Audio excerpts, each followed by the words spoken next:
तो hello guys जय Jagannath welcome करछि मैं न्यू मिनी ब्लॉग रे मुझ सह जमती भापात मु सकाल सकाल रेडी सेठी कुआडे बाहरी गली तो चलंतु आमे देखिया कुआडे हम जाउछु।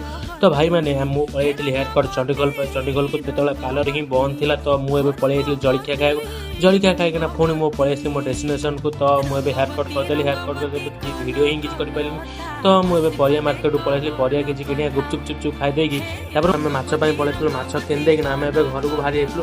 घरे पहुंचिकिना तो भाई पूरा फ्रेश हो गला फ्रेश हो पूरा गाधेइकिना हेयर ड्राई करदेगी हेयर ड्राई करदेला खाइकिना तार कल पुणी पलैसला कहीं आम गणेश पूजा को जो अच्छी मेघ अच्छी पुणी आगू तो गणेश पूजा अच्छी पुणी भोजीटा पुणी अच्छे ना ना ताप जाल पुणी अच्छे ना ना।